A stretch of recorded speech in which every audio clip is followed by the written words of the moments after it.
diseño que ustedes podrán aplicar a su pregunta Pico. Por eso les decía que en la parte de análisis, el diseño de investigación del artículo que van a utilizar es importante ahí.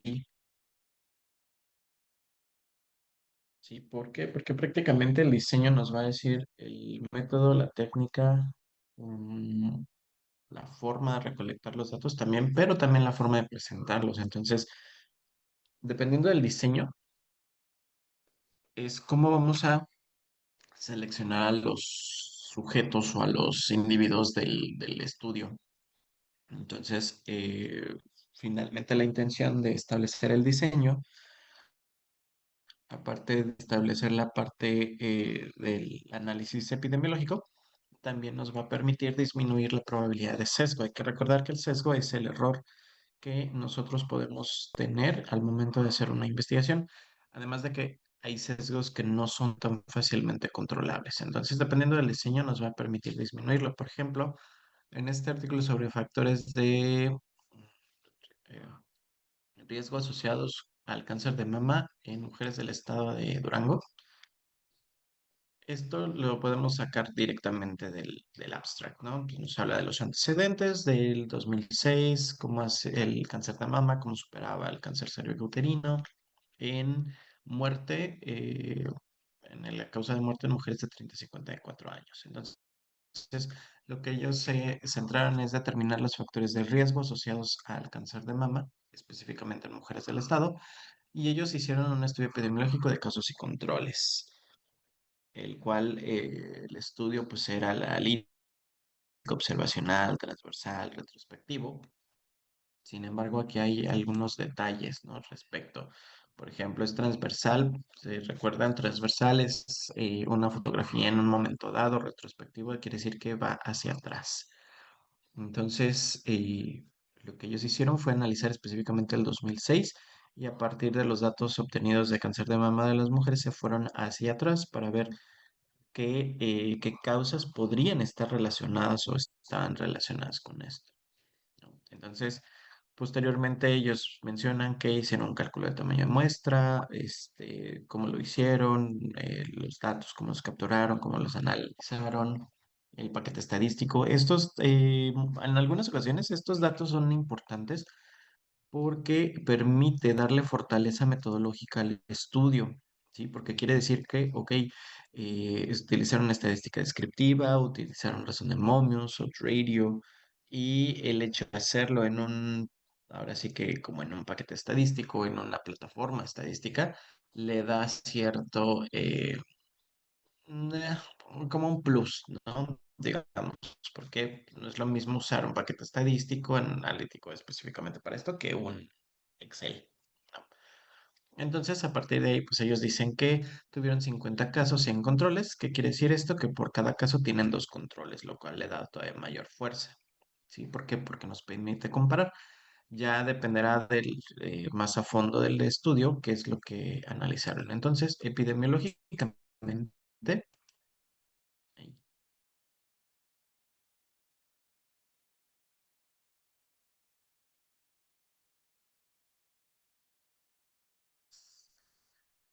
aquí, ¿sí? Entonces ya nos dice el tipo de estudio con- y aquí mujeres, los casos, mujeres con cáncer y sin cáncer. Ahora, en este otro estudio, de hecho, análisis de ectomía laparoscópica, nos dice que la analgesia preventiva es la administración de un fármaco analgésico con el objetivo de atenuar el dolor postoperatorio, la hiperalgesia y la alodomía. ¿Sí?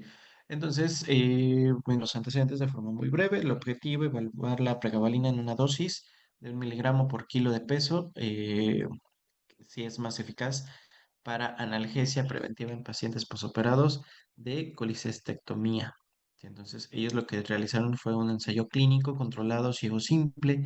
¿Qué quiere decir esto? Que solamente el paciente no sabía qué se le iba a asignar, ¿sí? Una pregabalina o no me acuerdo si aquí mencionan, si era un placebo, ¿no? Entonces, Ellos mencionan que tuvieron un total de 60 pacientes divididos en dos grupos, así de manera aleatoria, así, al grupo uno le dieron el la pregabalina. Entonces, ¿qué es lo que evaluaron? Pues la intensidad del dolor por escala otro y el nivel de ansiedad prequirúrgico en la escala de Hamilton, ¿no? Que es un ensayo clínico controlado ciego simple. ¿Sí? ¿De qué va todo esto? Porque finalmente el ensayo clínico tiene sus características, casos y controles también tienen sus características propias. Entonces, dependiendo de lo que querramos contestar, por ejemplo, si quiero determinar factores de riesgo, sí necesito establecer cuáles son las variables que están asociadas a desarrollar la enfermedad o el evento de interés. Y en el caso de, por ejemplo, hacer comparaciones de algo nuevo con algo que todavía no está establecido o con aquí, por ejemplo, si queremos, en el caso de la pregabalina, que hubiera ya otro fármaco ampliamente utilizado, podremos comparar las dos. Y en un grupo utilizaremos el fármaco nuevo y en el segundo grupo utilizaremos el otro fármaco. Ahora, ¿por qué va todo esto? En el caso de los ensayos clínicos, el uso de placebos pues ha ido en desuso o prácticamente ya no está tan permitido.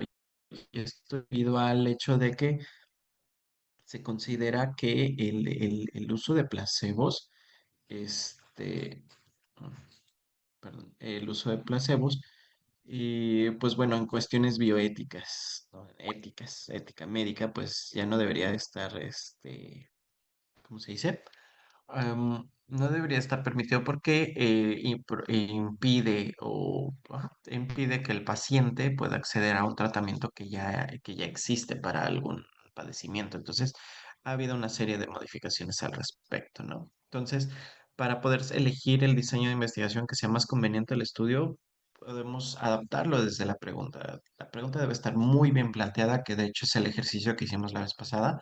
La intención era esta, que estuviera muy bien, mejor cimentada todavía para poder establecer ahora sí el diseño y también tener una fundamentación adecuada para poder encaminarlo. Entonces yo espero que con la sesión pasada más o menos les haya quedado un poco más claro qué es lo que necesitamos para establecer la pregunta.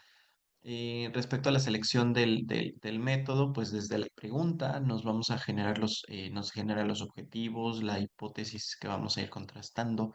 Entonces, todos estos elementos realmente lo que hacen es fortalecer el diseño.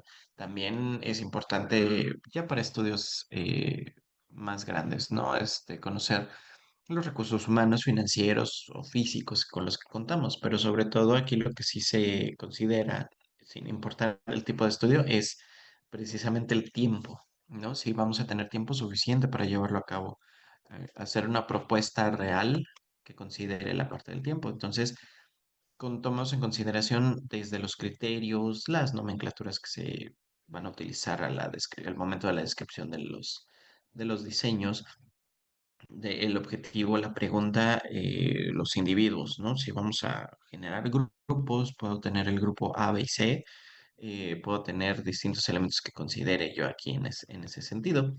Eh, el tiempo de cuando sucede el evento, todavía no sucede, está por suceder o ya sucedió, entonces también eso es algo que me va a ayudar. ¿Cuántos grupos son los que vamos a elegir? Y para establecer comparativas. Hay veces en que no vamos a usar comparativas, sí, puede ser que no usemos comparativas, ¿sí? Sin embargo, pues bueno, si no los vamos a utilizar, entonces hay que saber cómo se describe. Aparte, debemos de considerar para la elección del método, mm, si nosotros vamos a intervenir o no. Si nosotros vamos a intervenir, ya estamos en un ensayo experimental, pero si nada más vamos a recolectar los datos de lo que observemos, entonces es importante determinar temporalidad, la direccionalidad, si va a ser progresivo o retrospectivo, cuántas mediciones vamos a hacer. Muchas veces es recomendable mínimo hacer tres mediciones al principio, en medio y al final, pero de esto va a depender de lo que estemos analizando. Si estamos analizando un fármaco con respecto a sus procesos de absorción, este, qué tanto disminuye o aumenta la probabilidad de desarrollar algo, entonces se establecen mediciones ya más determinadas, ¿no? Este, respecto a, en ese sentido del número de mediciones, eh, si vamos a tener mediciones basales, también eso es muy importante. Luego, la probabilidad de que la medición basal nos dé muchísima información, porque hay veces en que hay cierto tipo de estudios donde no podemos tener la medición basal real, dado que pues influye el tiempo, la edad o cuestiones así. Entonces, por ejemplo, hay gente que dice, no, pues vamos a analizar la microbiota de los pacientes. Entonces, el analizar la microbiota de los pacientes es prácticamente analizar desde un elemento cero, es decir, que el paciente no tenga microbiota literalmente, ¿no? Entonces, obtener esta datos pues, es prácticamente imposible. Los pacientes ya tienen determinada sí, definida su microbiota para el momento conforme van creciendo. Ahora, esto sí, bueno, pues ok, vamos a tomar la medición basal del paciente desde el momento que tenemos contacto con él, donde no ha modificado hábitos ni características de ningún otro tipo, entonces pues establezcamos las mediciones y características. Ahora, los datos de dónde los vamos a obtener, desde este expediente clínico directamente del paciente o van a ser a través de las observaciones que nosotros hagamos. Entonces, todos estos elementos van a tener consideración en la selección de los métodos. Les decía la parte de inferencia porque, por ejemplo, si vamos a intervenir, vamos a hacer alguna modificación, entonces estos estudios son desde experimentales hasta cuasi experimentales, entonces sí debemos de tener muy claro esto. Vamos a hacer una intervención real, entonces definitivamente va a ser un estudio experimental.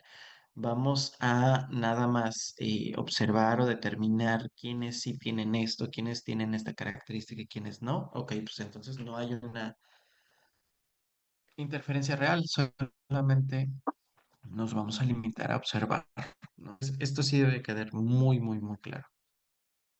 Por lo que recuerdo, ninguno proponía un diseño experimental, entonces todos los estudios los de ustedes van a ser observacionales.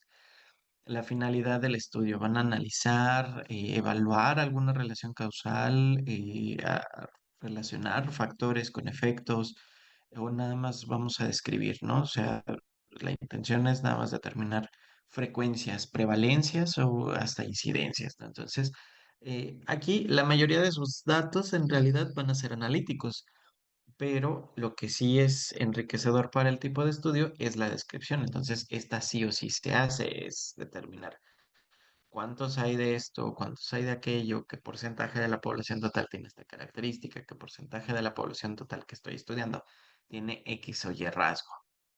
Respecto a la temporalidad, pues vamos a analizar al inicio que ocurre o antes de que ocurra o después de que ocurra. Entonces, esto nos va a permitir también movernos en el tipo de estudio. Podemos tener estudios retrospectivos, donde el evento ya ocurrió y vamos a ir hacia atrás, prospectivos donde no ha sucedido y partimos de una población denominada población sana. En realidad es población sin el evento de interés.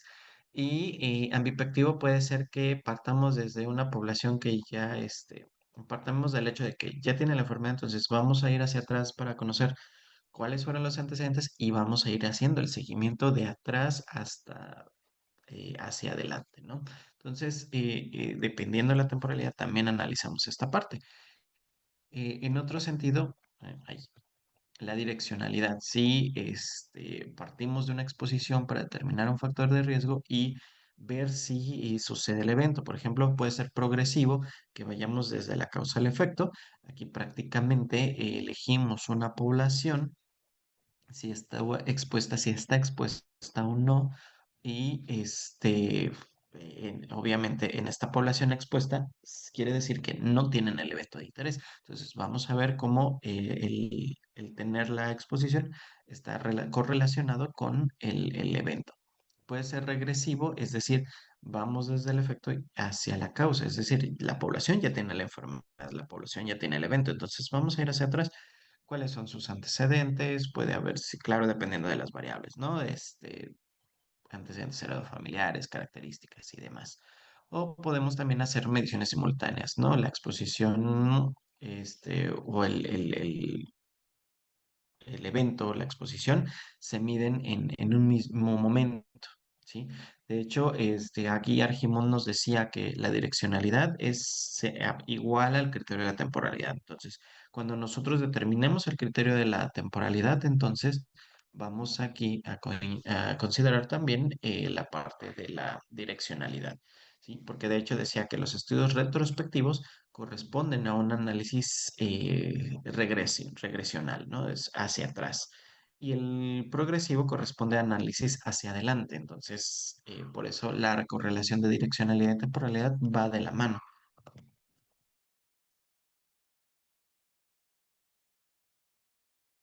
Ahora, respecto al número de mediciones, aquí también eso es importante porque las mediciones, si nosotros hacemos una sola medición, esto es más aplicable en un estudio transversal porque los estudios transversales nada más miden las situaciones en un momento dado. Entonces, usualmente hay una sola medición, hay un solo evento y entonces a partir de ahí se hace todo el análisis. Sin embargo, los estudios longitudinales, aquí forzosamente de mínimo debe de haber dos análisis, dos medidas. Una que se toma al inicio y otra que se toma al final. Entonces, aquí también es importante considerar los estudios en medio. Por ejemplo, esta foto, en epidemiología ocupamos mucho esa foto para describir los estudios transversales, porque, por ejemplo, ¿qué observan de curioso en esa foto? A ver si Le despiertan. está sacando la cartera, el chavito. ¿No? Prácticamente el niño llevan un torero en hombros y vean cómo el niño aprovecha para meter mano, ¿no? ¿Cómo creen que se llama esta foto? ¿Qué nombre le pondrían?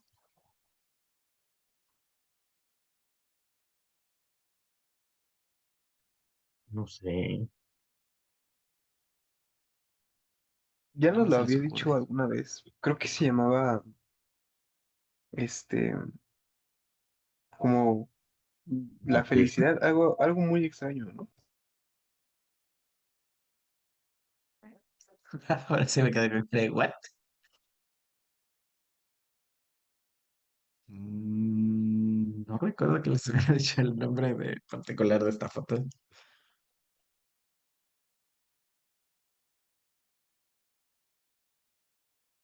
¿Nadie? ¿Están dormidos? No, Doc, Sí, no, pero la la verdad verdad es no que se me ocurre andamos. un nombre, así de que solo se me ocurre el torero y fin. Yo, yo ese. Esta foto se llama El carterista. Pues sí, porque el niño es un carterista. Ok, esta foto, les digo, la utilizamos mucho para ejemplificar estudios transversales. Este es un estudio transversal, ¿sí? Como aquí hay un solo evento de interés, que es la parte del carterista. Entonces, en ese sentido, realmente los estudios transversales nada más medimos ese instante, ese momento. No analizamos, no nos permite un estudio transversal analizar, bueno, cuáles fueron las variables o cuáles son los elementos que llevaron a que el niño desarrollara esa habilidad, ¿no? O se viene la necesidad de realizar estos actos de carterismo, ¿no? Entonces, en realidad nada más estamos viendo un solo momento. No sabemos aquí si el sujeto que está al lado de ellos, que tiene overol, está involucrado con el carterista, ¿no? O incluso,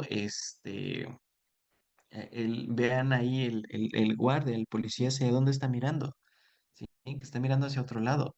Si tendrá alguna correlación, tendrá una relación con el niño que sea incluso el que lo haya entrenado, que el del overall sea quien le esté dando la señal al niño para que en ese momento actúe, ¿sí? O si se dan cuenta más abajo de la foto, del brazo en el hombro del niño, en el codo del niño, se ve otro chico, se ve otro niño. Entonces, ¿cuántos carteristas, niños carteristas hay en esta foto? O estaban en este elemento, estaba uno, dos. Sí, entonces todo esto. Y de hecho, pues ahora sí que no sé si a ustedes les ha pasado, ¿no? Por ejemplo, si van caminando por el centro de la ciudad y de repente se dan cuenta que les están bolseando, les están sacando el celular, si tomáramos una foto en ese momento, ¿quiénes serían los implicados? ¿Quiénes estarían en ese momento? ¿Sí? Sí, les ha pasado, ¿no? ¿No les ha pasado? Sí. No, Suertudos a los que no les ha pasado, esperemos que no les suceda. Y a los que sí, espero que sí les robaron el celular o no les robaron el celular. Este, pero uno viejito, porque sabía las mañas, entonces se robaron el viejito. Ah, ¿no es de Catepec usted? Vivo más para allá. Todavía de Catepec, todavía más para arriba. Ah, entonces ya se sabe las. Yo soy el de Catepec. Ah, mire, ya vemos quién lo entrenó. Al rato te regreso tu celular. Sí, entonces aquí vea, por ejemplo, si nosotros pusiéramos ese contexto, empezaríamos a analizar en ese momento, ¿no? Los estudios transversales son así. ¿Sí? Nada más tenemos un solo elemento para analizar y a partir de ahí determinar distintas explicaciones. Teorizamos, analizamos, ¿no? Pero los estudios que tienen seguimiento, pues nos dan un poco más de elementos para poder corroborar nuestras teorías, para poder determinar el análisis y las explicaciones a los fenómenos. Entonces, esta va a ser la diferencia principal. ¿Sí? De acuerdo a Argimón, los estudios transversales es el dato de cada uno de los sujetos implicados, solo es un momento en el tiempo, ¿sí? Está presente, está ausente, eh, es grado, por ejemplo, cáncer, analizamos en una población el cáncer, grado, fase terminal, fase inicial, ¿sí? Entonces, eso es lo que tienen los análisis transversales. Son muy buenos para poder determinar sobre todo las presencias o las ausencias de enfermedades en determinadas poblaciones, pero para determinar causalidad no es muy bueno. ¿Por qué? Porque tenemos muchos elementos que están jugando en el momento en el que el evento de interés está presente. En el caso de los longitudinales, pues sí existe un lapso entre cada una de las variables que vamos a ir evaluando. Sí, por eso tenemos de entrada, de mínimo, es un análisis al principio y otro al final, pero aquí sí se debe de considerar los estudios, los análisis, ¿no? Al principio, en medio y al final, porque esto nos va a permitir sobre todo analizar todos estos elementos. Ahora, ¿de dónde vamos a tener la información? Desde las fuentes primarias, pues prácticamente esto nos lo da desde el diseño, ya viene determinado por el diseño. Vamos a determinar vamos a tener los datos de primera mano directamente del paciente. Si es así, entonces, ok, vamos a diseñar un método, una forma, si es un cuestionario, si es una encuesta. Desde luego, estos dos elementos deben de estar validados primeramente para la población a la que voy a aplicar. Entonces, ¿qué mediciones vamos a tomar? Pruebas de laboratorio, etcétera. Entonces, aquí es prácticamente la información que obtenemos directamente del paciente. En el caso de los secundarias, pues bueno, realmente desde los expedientes clínicos, las estadísticas, encuestas nacionales, es también como que nos sirve para poner en contexto de la población a nivel global. Con global me refiero al universo de análisis a nivel global. Ahora sí que bajo qué números nos estamos moviendo, ¿no? Así como estadísticamente a cuántos pacientes se les ha diagnosticado o cómo ha aumentado la tasa de mortalidad o la tasa de incidencia, o etcétera, etcétera, ¿no? Entonces, aquí las fuentes secundarias son las que nos van a también ayudar en ese sentido a sustentar lo que nosotros estamos analizando, lo que queremos analizar, ¿sí? Con base en los datos crudos. Y respecto a la unidad de análisis, podemos tener estudios del tipo ecológico, que estos se encargan de estudiar a un grupo poblacional, no van de manera individual. Los estudios ecológicos muchas veces nos sirven para conocer el contexto poblacional de alguna enfermedad o de algún evento que queramos analizar. Mientras que desde los observacionales, los ensayos clínicos o los de campo, estos son más centrados en los individuos. ¿Sí? De hecho, si nosotros quisiéramos conocer, por ejemplo, ahorita que Resulta que parece ser que ya hay datos de dengue en la Ciudad de México, entonces, ok, un estudio ecológico nos ayudaría porque nos podría determinar en qué zonas se encuentran más conglomerados de este tipo de enfermedad, ¿no? En qué zonas se encuentran los clústeres. Pero una vez identificados, ahora sí, aplicar los estudios observacionales ensayos clínicos según sea lo necesario. Entonces, también esto va correlacionado con el número de poblaciones que vamos a estar estudiando, porque finalmente eh, podemos hacer una descripción de la población o una comparación dentro de la misma población o una comparación entre poblaciones.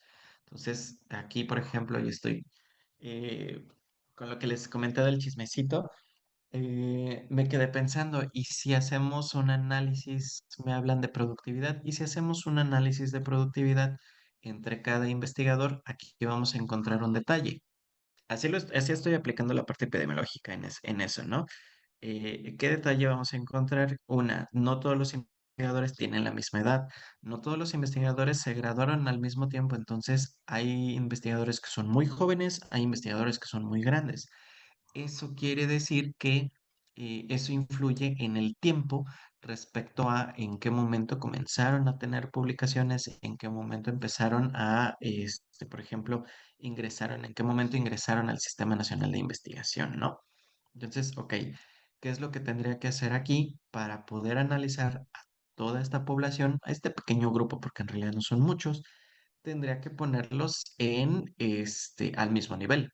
Eso quiere decir que el análisis que yo haga, tengo que hacer un ajuste. Y esto es estadística. En la parte estadística tengo que ser muy específico que sí voy a determinar los porcentajes, pero necesito datos ajustados. Entonces ahí estoy viendo yo la parte de aplicación de la parte epidemiológica, ¿no? No podemos analizar los grupos poblacionales de la misma manera cuando estos son diferentes. Por ejemplo, no podemos analizar a la población, por ejemplo, de la Ciudad de México, la población urbanizada de la Ciudad de México, y querramos comparar los contextos urbanos, Ciudad de México, Chiapas, ¿no? Ciudad de México, Querétaro. ¿Sí? ¿Por qué? Porque puede ser que no estén urbanizados de la misma manera. Incluso hacer un análisis con poblaciones, por ejemplo, con Monterrey, llega a ser muy complejo. ¿Por qué? Porque Monterrey tiene una zona que es industrial. ¿Sí? Entonces, ok, qué sí puedo hacer? Entonces, puedo ajustar a la población. No es lo mismo decir, tengo el 100%, un análisis del 100% de, por ejemplo, la población de la Facultad de Medicina a un análisis entre facultades, ¿no? La Facultad de Medicina contra la Facultad de Trabajo Social, ¿sí? Entonces son números completamente distintos. La población de la Escuela de Filosofía, ¿cuál es la más numerosa? La de Derecho, ¿no? Como ese meme, que un vaso de agua y un título de Derecho no se le nega a nadie. No podemos comparar la población decir es que tengo el 100% análisis, el 100% de la población de la Facultad de Derecho con la facultad o la carrera de Derecho contra la carrera de bibliotecario, creo que es, o bibliógrafo, algo así como bibliotecario, ¿no? Entonces, son poblaciones completamente diferentes. Los de Derecho son más numerosos que los otros, ¿no? Entonces, si yo digo, es que tengo el 50% de la población de la facultad o de la carrera de bibliotecarios, entonces, así de, bueno, pues, ¿cuál es tu población total? Ah, es que mi población total son 20, ¿sí? Tengo el 50% de la población total de la carrera de Derecho, ¿no? Pues, ¿cuántos son? Son 5,000. Ah, pues tengo 2,500. No es lo mismo, ¿no? No es lo mismo 15 que 1,500. ¿No? Entonces, o que 150, ¿no? Para no exagerarle demasiado, que 150. Entonces, ahí hay una diferencia muy grande. Entonces, por eso es importante que de las poblaciones que nosotros estudiamos o analicemos, las ajustemos para que sean análisis más puntuales, ¿no? Entonces, aquí también para poder elegir el diseño podemos irnos por objetivos. Mi objetivo es resolver un problema, una situación, Puedo hacer un estudio diagnóstico, un análisis, un estudio, plantear un estudio que me permite establecer un pronóstico, un ensayo clínico o determinar los factores de riesgo. Entonces, esto me va a poder ayudar a, pues, ok, dependiendo de lo que yo quiero hacer, puedo irme por este tipo de modelo. Los estudios descriptivos clásicos, los transversales, prevalencias, casos, pruebas de evaluación de pruebas diagnósticas, estudios de concordancia, asociación cruzada, todo eso son estudios del tipo transversal.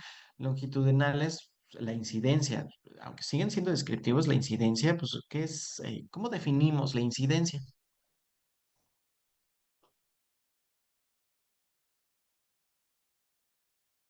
¿Qué es la incidencia?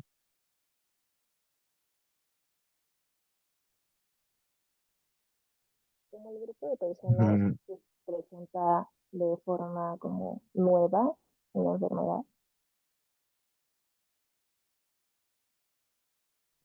las conexiones que hay entre. ¿Cómo?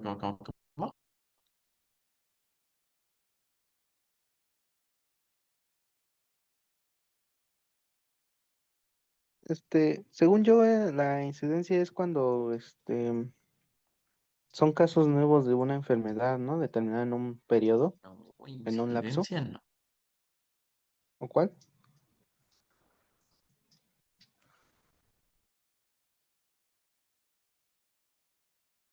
¿Es la frecuencia con la que ocurre algún evento? Más o menos, pero falta algo importante. Es la frecuencia, o bueno, la frecuencia que sucede en un evento durante cierto periodo de tiempo, o sea, establecer como a lo mejor durante un año.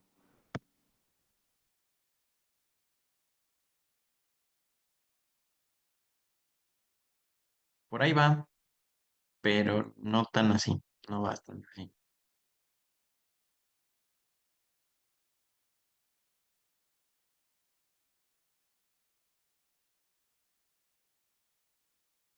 La incidencia es el número de casos nuevos de un evento en un tiempo determinado. Sí, porque es eso, partimos de una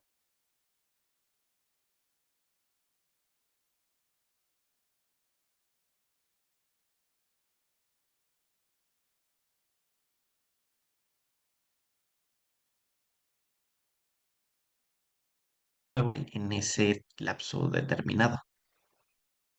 Esa es la parte de incidencia.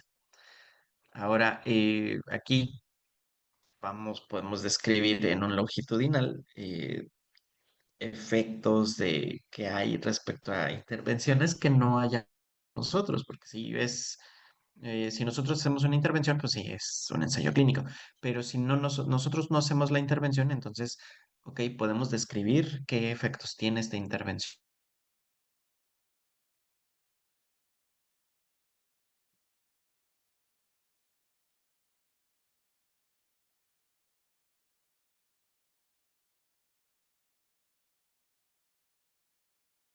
La metformina con todos los otros fármacos que se toman, ¿no? Entonces también tomamos en consideración esto. Una descripción, podemos hacer la descripción de la historia natural de la enfermedad también, es decir, cómo empieza, cómo evoluciona, qué características tiene. Para esto nos van a servir los estudios descriptivos. En el sentido de los estudios analíticos, principalmente, pues aquí podemos, respecto a dirección, causa-efecto, los estudios de corte, porque los estudios de corte son clásicos en partir de población, bueno, se dice que población sana, ¿no? Pero prácticamente es población libre del evento de interés, porque puede ser, ok, yo quiero estudiar, no sé, eh, las infecciones de transmisión sexual en un grupo poblacional determinado de un centro hospitalario, ¿no? Entonces, parto del hecho de que todos son sanos, ¿sí? Entonces, ok, hago mi estudio, hago el análisis y efectivamente todos los individuos de mi estudio son sanos. Y resulta que al cabo de X tiempo, pues entonces empiezo a ver que están desarrollando la enfermedad. Entonces hay que buscar. cómo fue que desarrollaron una enfermedad, cómo se fue de que desarrollaron la infección, ¿sí? Con quién se juntaron, qué hicieron, modificaron sus hábitos, qué hábitos modificaron, ya no viven en su casa, ahora viven en el hospital. Entonces, ok, ese es un factor que se está correlacionado con la aparición de estas infecciones, cómo está correlacionado, etcétera, etcétera, ¿sí? Ya les pasará, espero que no, pero ya les sucederá. Podemos ir de el efecto a la causa, es decir, ok, ya está la enfermedad presente, infecciones por microorganismos multiresistentes. Ok, vámonos hacia atrás. ¿Qué es lo que lo pudo haber provocado? ¿Cuáles son los hábitos higiénicos del personal a cargo? Sí, entonces vamos a ver, ok, desde que empieza, desde que está la enfermedad, pues vamos a ver qué sucedió para que se desarrollara. En el caso de los híbridos, por ejemplo, hay estudios de casos y controles anidados a una corte. Es decir, tengo mi estudio global, que es una corte, la analizo en el tiempo, pero conforme voy viendo cómo están apareciendo los casos, cómo están apareciendo las enfermedades, puedo determinar, ok, creo que es momento de hacer un estudio de casos y controles en este grupo poblacional de corte. Entonces, podemos hacer eso, podemos hacer un estudio de casos y controles anidado a una corte porque podemos partir de la enfermedad, tenemos los datos, las variables que medimos y vamos a poder considerar, ok, cuáles son las posibles causalidades de esta enfermedad. En el caso de los estudios analíticos experimentales, los ensayos controlados, ¿no? Los ensayos clínicos en paralelo, cruzados, los comunitarios o los no controlados. Los ensayos no controlados prácticamente no tenemos un grupo control o tenemos una población a la cual exponemos a un evento, una intervención, y el control van a ser otro grupo poblacional de otro lugar. Si son controlados, nosotros mismos tenemos nuestro grupo control y los vamos siguiendo en el tiempo. Puede ser aquí, como dice, que son en paralelo o cruzados. ¿A qué se refiere esto? Tengo mis dos grupos poblacionales, entonces a uno lo voy siguiendo, uno es mi control y el otro es mi ensayo, ¿no? Entonces, los elijo al azar o los elijo no al azar, como yo decida o como los fines del estudio decidan, me permitan. Entonces, y los voy siguiendo a los dos grupos al mismo tiempo al mismo tiempo voy obteniendo medidas en un lapso determinado. O bien puedo hacer primero los controles y después los experimentales. Entonces, esto va a depender también de la parte de recursos, el tiempo que yo disponga y demás. Ahora, eh, el tipo de estudio, por ejemplo, dependiendo de cuál sea, los casos clínicos respecto a su calidad de evidencia llega a ser muy bajo. ¿Por qué? Porque los casos clínicos son un análisis de una sola población, ¿no? Entonces, y esto es muy común que suceda. Luego dicen, por ejemplo, los pacientes que llegan con las recomendaciones del tía, la vecina, el que sea, ¿no? El sujeto, entidad, lo que sea, que les recomienda esto en vez del medicamento, que les recomienda esto junto con su medicamento o lo que tenga que ver. Cuando dicen, es que a mí me funcionó, seguramente a ti te funciona. No, eso es un caso individual, es un caso aislado. ¿Sí? No podemos asegurar que lo que le funcionó a un paciente le va a funcionar a otro, ¿sí? Más cuando no tenemos evidencia que lo sustente, ¿no? Entonces, las series de casos clínicos van como en esa dirección, por eso la calidad de su evidencia es muy baja. Conforme vamos aumentando, por ejemplo, controles, es muy sencillo, bueno, relativamente sencillo, más sencillo que los demás, hacer casos y controles. Sin embargo, aquí, ¿qué sucede? Un caso y controles no nos va a permitir determinar causalidad, nos permite determinar correlación, ¿sí? Y correlaciones muy fuertes, pero no nos permite determinar causalidad. Por eso están en este punto. ¿Los estudios de corte nos sirven para determinar un poco más de causalidad? Sí. Sin embargo, también en el caso de los estudios de corte hay variables que nosotros no controlamos y que pueden estar interfiriendo en el resultado. Por eso el ensayo controlado no aleatorizado y el ensayo clínico aleatorizado son más fuertes. ¿Por qué? porque aquí yo controlo todas las variables, ¿sí? Yo controlo las variables, tengo todos los datos en observación. Sin embargo, realmente hacer ensayos clínicos eh, o ensayos controlados llega a ser muy, llega a ser muy complejo y aparte no en todos no para todos los elementos que yo quiera analizar son viables, ¿no? También eso es importante considerar, ok, quiero analizar el efecto de, pues, un ensayo controlado, pues, no es tan viable, podría determinarlo con la parte de observación entre población que ya haya estado expuesta o tenga algo. Entonces, eso es la parte de la fortaleza de la evidencia. Y en el caso de las revisiones sistemáticas, ¿por qué son las más fuertes? Porque las revisiones sistemáticas se basan en todas las demás. ¿Sí? Entonces, aquí toma en consideración todos los ensayos clínicos, los conjunta, los analiza en su conjunto y permite hacer las determinaciones, y permite obtener todas esas respuestas al final. ¿Sí? Entonces, ¿de qué va a depender la calidad de evidencia? En primer lugar, va a depender del rigor metodológico, ¿sí? Del rigor metodológico que nosotros apliquemos, del número de sujetos de estudio también. Lo que les decía, no es lo mismo elegir una población total de 3.000 que una población total de 300. ¿Cómo aplicamos los resultados? ¿Hacia dónde están encaminados? Nos permite hacer estos análisis comparables entre grupos poblacionales y la parte de aleatoriedad, o sea, qué tan aleatorios son los datos que podemos obtener, que estamos obteniendo y que estamos analizando. Entonces, eso también es parte de todos estos elementos.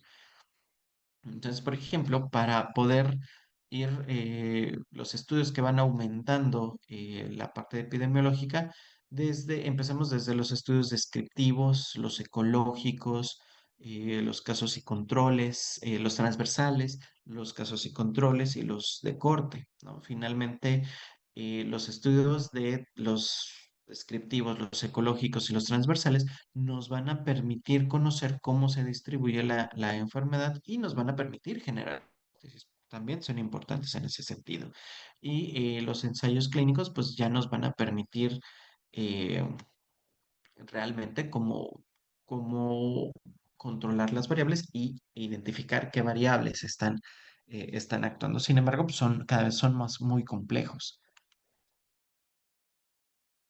Ahora, ¿cómo podemos ir determinando, por ejemplo, si mi estudio es experimental, cómo lo voy a determinar? El control de la variable de intervención. Si lo controlo, si yo controlo la variable de intervención, es un experimental o un cuasi experimental. ¿Sí? Si no la controlo, pues es un observacional. Si yo asigno de manera aleatoria a los grupos por intervención, definitivamente es un experimental, pero si no lo hago, es un cuasi experimental. ¿Sí? Entonces, aquí que toma en consideración el control de la variable de intervención y la aleatoriedad de los grupos. Entonces, así es como yo voy a ir construyendo o yo voy a ir eligiendo mi diseño. ¿Sí? Esto es prácticamente lo que ustedes tienen que ir haciendo. Van a controlar la variable o ya es una variable que está determinada, ¿no?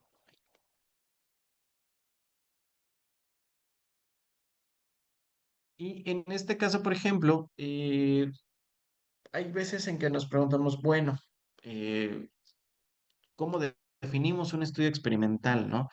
Desde Lilienfeld, McMahon, Monceau, Rothman, Last, Kleinbaum, todos han dado una definición de los diseños experimentales.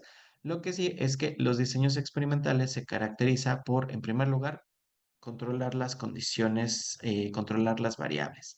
Aplicamos maniobras determinadas. eh, el investigador puede ejercer su control sobre las variables, sobre el tiempo de exposición, sobre la cantidad de exposición. Este, hacemos observaciones netamente controladas, manejamos variables, manipulamos las variables, controlamos las condiciones, etcétera, ¿no? Entonces, al final, todos hacen referencia a lo mismo, ¿sí?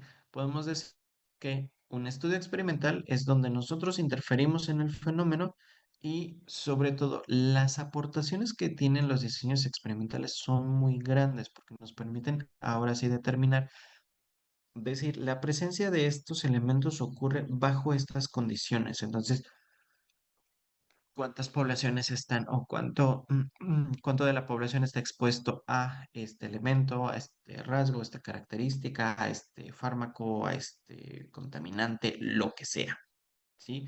Entonces, también lo que permite es medir la eficacia terapéutica, medir también los programas de salud, qué tan funcionales están. Por ejemplo, un diseño experimental que podríamos aplicar tomando en consideración estos elementos, ¿en dónde sería? Tomando el contexto actual del panorama de salud en México en este momento. ¿Dónde creen?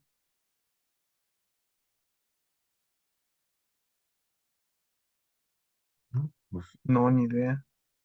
en chino.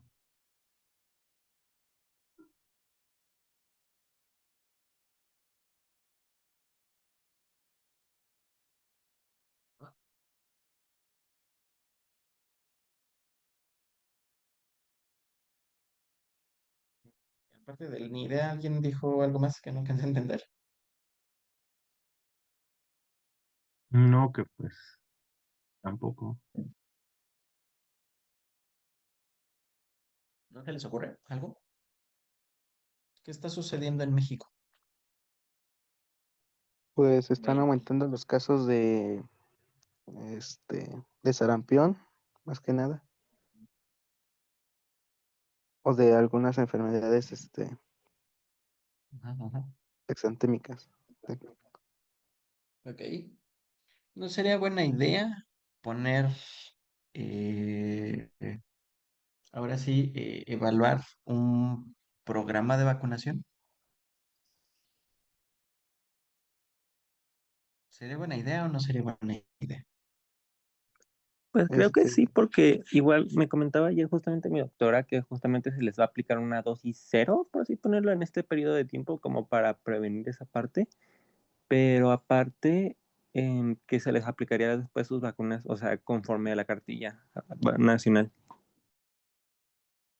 Sí, si se dan cuenta, aquí, por ejemplo, algo que quiero que vean es que todos estos diseños no son aplicables nada más en un contexto de, hay un análisis de laboratorio donde controlo a mis ratitas, qué tan expuestos están. No, esto es la aplicabilidad poblacional, ¿no? Por ejemplo, aquí nos dice para evaluar o conocer el efecto de los programas de salud en específico, ¿por qué no partimos de un grupo poblacional, por ejemplo, a qué edad se debe de aplicar la primera vacuna de sarampión? Entonces, ok, lo establecemos. No, pues resulta que por decir algo, ahorita no recuerdo exactamente el dato, pero podemos decir, es que se les debe de aplicar la primera dosis a los 2 años, ¿no? Por decir un número.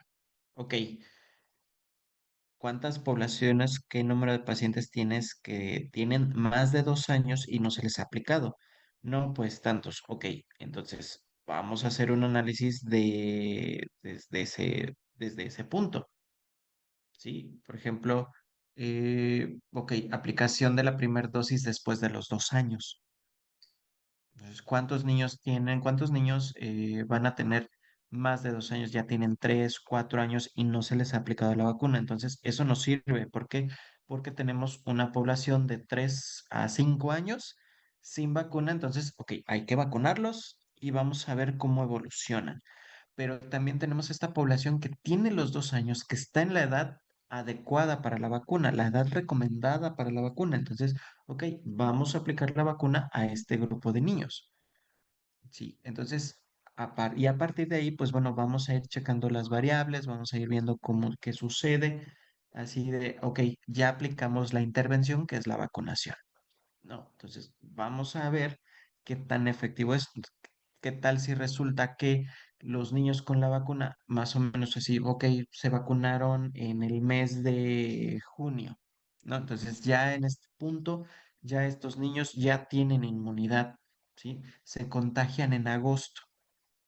ok, vamos a analizar qué tan severos son los casos en los niños entre 3 y 5 años que fueron vacunados en el mes de junio, ¿sí? Y que en agosto están desarrollando la enfermedad.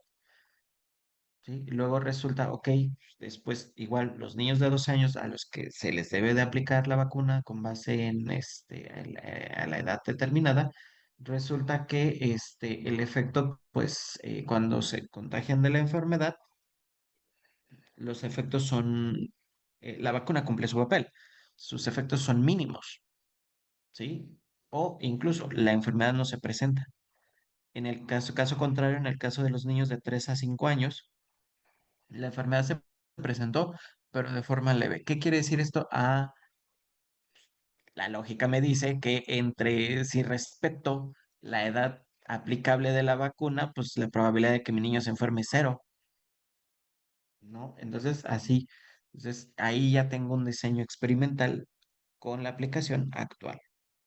Entonces, mi intención es esa, que vean cómo, considerando todos estos elementos que podemos aplicar en la parte epidemiológica y los diseños, ¿sí? Entonces, los ensayos clínicos controlados, también denominados como aleatorizados, eh, sí nos dan mayor certeza en la parte de causa-efecto. Sin embargo, tienen un pequeñísimo, gran y enorme detalle, que son las cuestiones éticas. ¿Por qué? Porque resulta que muchas veces, bueno, no muchas veces, en la actualidad, el determinar el hecho de que, por ejemplo, tengo este fármaco, es nuevo para cáncer. ¿No? Entonces, ok, voy a hacer un ensayo clínico, ya lo determiné y todo, pero resulta que como es para cáncer, el grupo al cual no le voy a aplicar el experimental, pues no le puedo no aplicar nada, no puedo aplicar un placebo, ¿sí? ¿Qué es lo que necesito hacer? Entonces, ok, lo que se llegó a la conclusión en este tipo de ensayos es que lo que se va a utilizar es el tratamiento disponible para las poblaciones que van a tener, que no van a tener la intervención. Sí, entonces aquí, ¿qué es lo que sucede? Al final no voy a conocer al 100% el efecto que va a tener mi tratamiento experimental.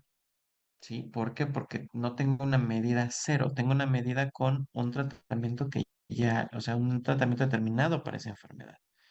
Y luego aparte, también en otros, dependiendo del tipo de estudio y dependiendo de la enfermedad, resulta que el, ay, resulta que el placebo no lo puedo utilizar y si voy a utilizar un experimental, pues resulta que también tengo que, aparte del experimental, el tratamiento experimental, también tengo que darle al paciente el tratamiento que se ha comprobado que sí sirve. Sí, entonces no voy a obtener mis datos 100% puros de mi tratamiento experimental. Lo que voy a obtener son los datos ¿cómo se dice? Voy a tener los datos tal vez de sinergia, ¿sí? De una sinergia entre mi tratamiento experimental y el tratamiento que ya está de base. Entonces puede ser que se contrapongan mi tratamiento experimental, este nuevo fármaco, este nuevo lo que sea no reacciona tan bien con los componentes del fármaco de base. Es más, la intención es precisamente que este nuevo tratamiento, este nuevo fármaco, este nuevo lo que sea mejor y sea utilizado en vez del tratamiento de base. Entonces, incluso resulta que encontramos que son antagónicos. Entonces, también tomamos en consideración estos elementos para hacer, por ejemplo, ese tipo de análisis.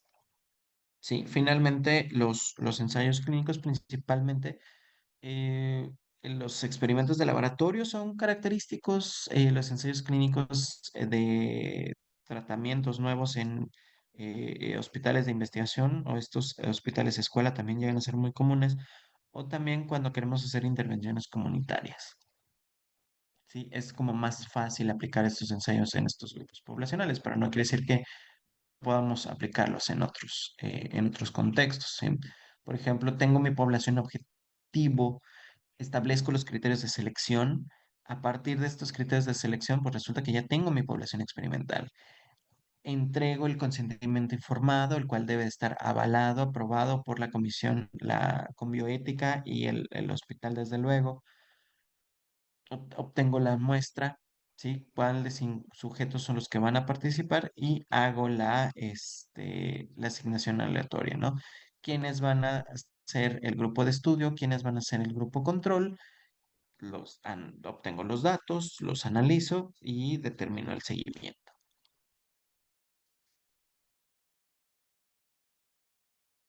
Sí, para el caso de los observacionales, pues es lo que venimos diciendo, no hacemos ninguna interferencia en los fenómenos. Epidemiológicamente son los más utilizados. Estudiar la causa de efecto es más fácil, bueno, relativamente más fácil. Y hay diferentes clasificaciones, diferentes nomenclaturas para este tipo de estudios. Sin embargo, pues bueno, aquí los descriptivos, que son los que nos van a permitir explorar, sobre todo nos van a permitir conocer cómo está distribuida la enfermedad, ¿no? Por ejemplo, los casos de sarampión siguen contenidos o ya se extendieron. Mm,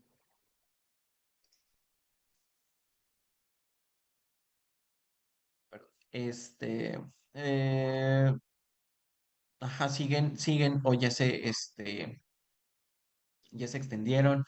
Por ejemplo, los casos de dengue, ¿cómo se están comportando el dengue, dado que ya se han encontrado las especies del mosquito transmisor del dengue en diferentes zonas de la población de la Ciudad de México? Entonces, ok, hay que conocer la distribución. ¿Podemos elegir una sola población? Sí, podemos elegir una sola población y a partir de ahí analizar, comparar y determinar, ¿no? Cuáles son sus características, cuáles son sus rasgos, o incluso hacer comparaciones entre distintos grupos poblacionales, ¿no? Entonces, podemos determinar tiempo, lugar y persona, podemos conocer la historia natural de la enfermedad también, sin necesidad de hacer experimentación, porque eso también es contra de la parte de la violentación de la bioética, y eso ya lo hizo Estados Unidos, de hecho.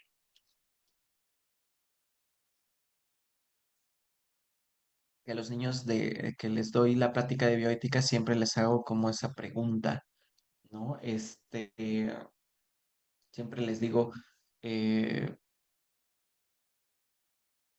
desde quién ganó la guerra, cómo es que se establecen el código de Nuremberg, cuánto tiempo ha pasado, para hacer la parte reflexiva, ¿no? Que finalmente hay países que supuestamente tienen muy buenas intenciones, pero pues en realidad su segunda intención ha sido catastrófica, ¿no? Podemos hacer estudios comparativos para conocer la etiología de la enfermedad, eh, las hipótesis que nosotros vamos realizando respecto a las enfermedades, pues bueno, aquí entran en la parte observacional, qué signos, síntomas desarrollan. Por ejemplo, COVID fue un ejemplo de esto. Para conocer la etiología de COVID, pues, primero tenemos que hacer la parte de análisis observacional. Obviamente no tuvimos, ay, tiene COVID, vamos a observar al paciente. No, sino que lo que se hizo fue un conjunto de elementos que nos permitieron hacer ese análisis. De hecho, hay un nuevo campo, bueno, relativamente nuevo, ¿no? Se llama epidemiología.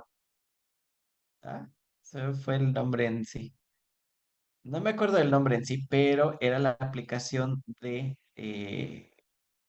elementos como Google, como redes sociales principalmente, para poder determinar cuál es la etiología de algunas enfermedades. Por ejemplo, a través de las diferentes plataformas, nos dimos cuenta que, por ejemplo, Google Research, creo que es la extensión, en la zona de Europa, principalmente en la zona de al norte de Egipto, mencionaba, ¿no? Cuáles fueron los signos, síntomas más buscados. hicieron un contraste con los datos del continente de Oceanía, ¿sí? Donde encontraron, bueno, pues allá buscaron más cuadros diarreicos, en la otra zona buscaron más cuadros febriles, pero en la zona de las Américas y el continente americano en general, pues buscaron más el cuadro gripal, el cuadro correspondiente a una neumonía. Entonces, eso pudo permitir un análisis, ok, la enfermedad parece ser que se comporta de distintas maneras en distintos lugares, en distintas zonas geográficas, ¿no? Entonces, hasta que ya se estableció bien a bien cuáles eran los signos y síntomas característicos de COVID, dado que las personas presentaban esos rasgos, ¿sí? Entonces, en los estudios transversales hablamos de correlaciones, informes de casos, series de casos o encuestas que nos van a permitir hacer la descripción de manera adecuada. Por su parte, los observacionales comparativos nos van a permitir precisamente eso, comparar poblaciones, su corte, casos y controles o los transversales, ¿sí? Entonces, según sea el caso. Por ejemplo, sí, aquí la parte de direccionalidad, temporalidad, por ejemplo, si vamos a analizar nada más los eventos ocurridos en el presente, pues podemos hacer un estudio transversal, pero si partimos del presente y vamos hacia adelante, hacia el futuro, puedo seguir en un grupo poblacional partiendo del hecho de que no presentan la enfermedad del evento, entonces puedo tener una corte prospectiva. O elijo una población determinada que ya tiene perdón, que parte de en el pasado, partimos que no tienen la enfermedad, los tomo en el presente que tienen la enfermedad, analizo hacia atrás y obtengo los datos en este momento. O parto de la enfermedad, me voy hacia atrás entre los que tienen y no tienen la enfermedad y los voy siguiendo en el tiempo. Aquí hablo de una corte ambipectiva. O parto de la enfermedad y analizo, pongo mi mirada hacia atrás. Entonces, estos son los casos y controles. O desde el presente hacia el futuro, controlo las variables, controlo la intervención, es un ensayo clínico, ¿sí? Entonces, la parte de tiempo y direccionalidad aquí se conjuntan para que quede tanto más claro, ¿sí? En el caso de, por ejemplo, casos y controles y corte, McMahon decía que la distribución de la enfermedad con los determinantes de la prevalencia permitían obtener los datos a partir de aquí, mientras Lilienfeld decía que era mejor estudiar los patrones de distribución de las enfermedades y cuáles eran los factores que influyen en estos. Entonces, por eso establecen como que el papel que van a tener estos dos tipos de estudio. Por su parte, Kleinbaum, para los estudios transversales, casos y controles, corte o híbrido, decía que pues finalmente es el estudio de la salud y la enfermedad, sobre todo en los grupos poblacionales. Es decir, nos van a permitir conocer cómo se está distribuyendo la enfermedad, qué está pasando en un grupo determinado. Sí, entonces, si no ha quedado claro, podemos analizarlo desde esta perspectiva, por la ocurrencia de la enfermedad o por la captación de la enfermedad. ¿Sí? Si ya ocurrió la enfermedad y a partir de ahí voy a captarla, pues estamos, puede ser de los retrospectivos, es decir, la enfermedad ya ocurrió. Si sé que esta enfermedad es más común en este grupo, en este tiempo, entonces puedo captar primero a los pacientes que no tienen la enfermedad y seguirlos. Entonces, son la parte de los prospectivos, ¿sí? Entonces, por ocurrencia de enfermedades retrospectivos, casos y controles, casos prevalentes o de corte histórico también le llaman, es decir, la enfermedad ocurre antes del estudio, ¿no? Prospectivos, los de corte, ensayos clínicos o los comunitarios, el evento de interés no se presenta.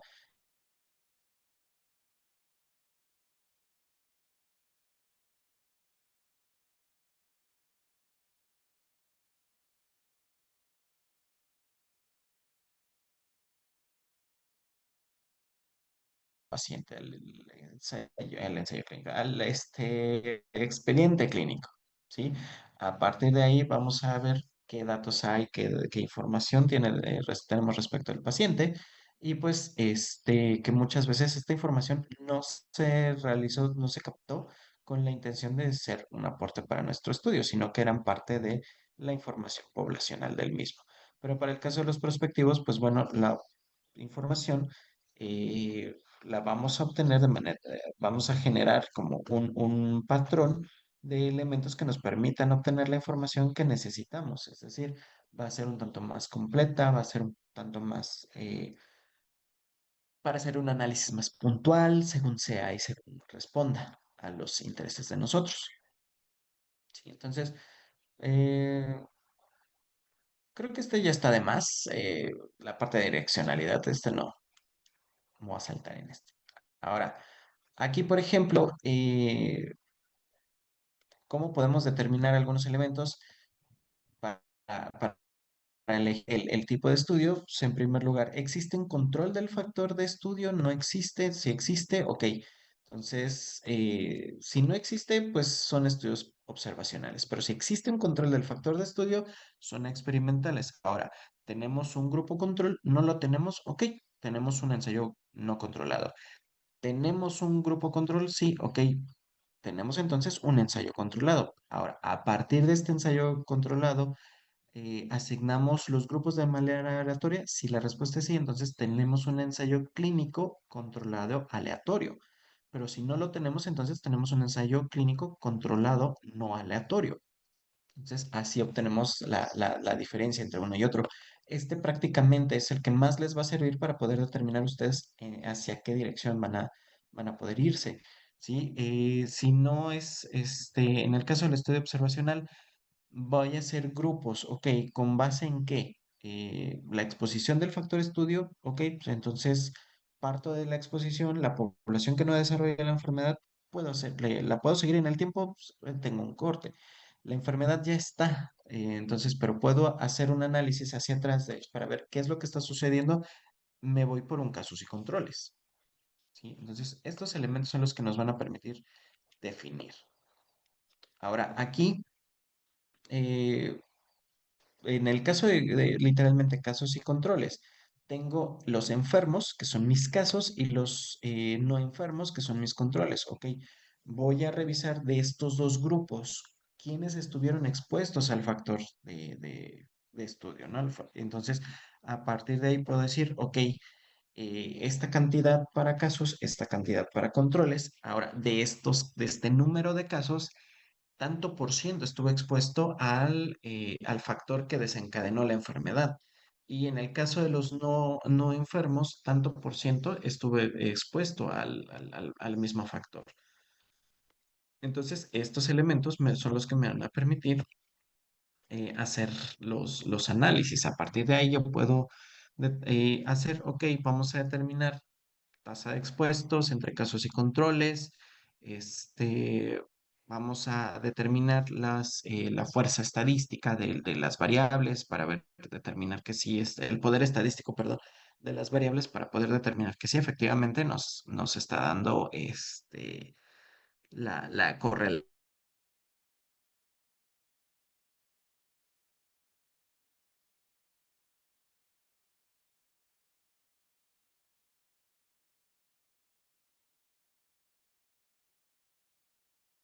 con obesidad a nivel mundial. Resulta que la población eh, latinoamericana, bueno, mexicana, latinoamericana principalmente, tenía una disbiosis más dirigida hacia bacteroidetes, que estaba más correlacionada con la obesidad. Sin embargo, la población mediterránea ellos tenían una disbiosis hacia los firmicutes para desarrollar obesidad. Entonces, sorpresa aquí, eh, tenemos dos elementos que están correlacionados que nos dicen, sí, la disbiosis está relacionada con la obesidad, pero al momento de hacer un análisis más puntual de esta disbiosis, resulta que son distintos, lo que hace que lo que está presente en los grupos poblacionales que estoy analizando. Entonces, ok, bueno, hay que analizar el número de población para ver que a lo mejor yo estoy analizando 20 pacientes, entonces estoy subestimando el efecto, ¿no? Y en el otro estudio analizaron 1000 pacientes. Entonces, invariablemente, pues sí, el que tiene mayor fuerza de asociación es aquel dependiendo del diseño, pero también por la cantidad poblacional que está considerando.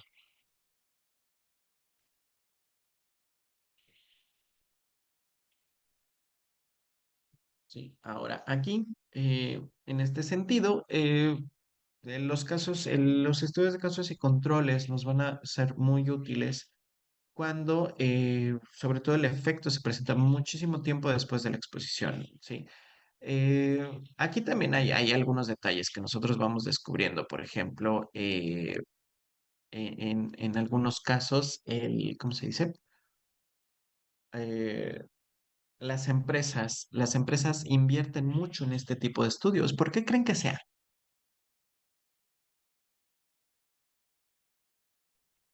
Las fábricas y eso. ¿Por qué creen que sean los principales, ¿cómo se dice? No, no colaboradores, donadores a la causa al estudio de este tipo de estudios? ¿Por qué creen que las empresas, las industrias, sean los más interesados en este tipo de estudios? Pues será porque, no sé, la otra vez nos habló sobre las personas que hicieron o hacían el asbesto y posteriormente, después de varios años, se crearon secuelas, más que nada, de enfermedad de EPOC. Entonces yo creo que pues las empresas se enfocan más de que si hay riesgo, al menos de trabajo, más que nada en ese aspecto. Parcial, respuesta parcial, pero sí, sí, va por ahí. ¿Evaden impuestos? Mm, mm. Porque también puede ser un estudio de mercado para ellos, ¿no? Sí, las industrias, las empresas financian.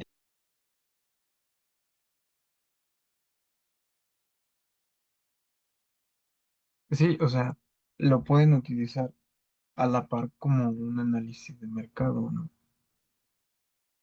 O sea, se me ocurre una causa de algo, es una necesidad que se tiene que satisfacer y por lo tanto un negocio que puede dar frutos, ¿no? Mm, no, ese es un contexto muy empresarial. No, desde el ámbito de...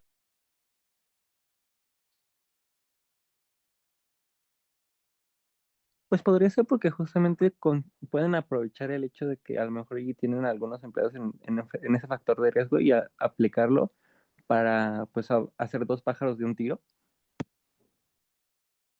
Matar dos pájaros de un tiro.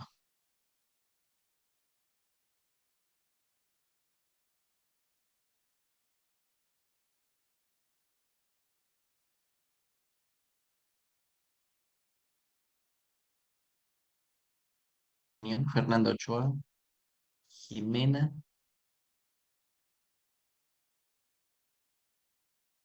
Maite. Ay, yo quiero opinar. Podría ser porque a las empresas no les conviene que sus trabajadores estén como enfermos, por eso apoyarían ese tipo de proyectos, ¿no? Justamente porque a ellos económicamente no les conviene tener tanta gente enferma, ¿o no? Bueno, pienso.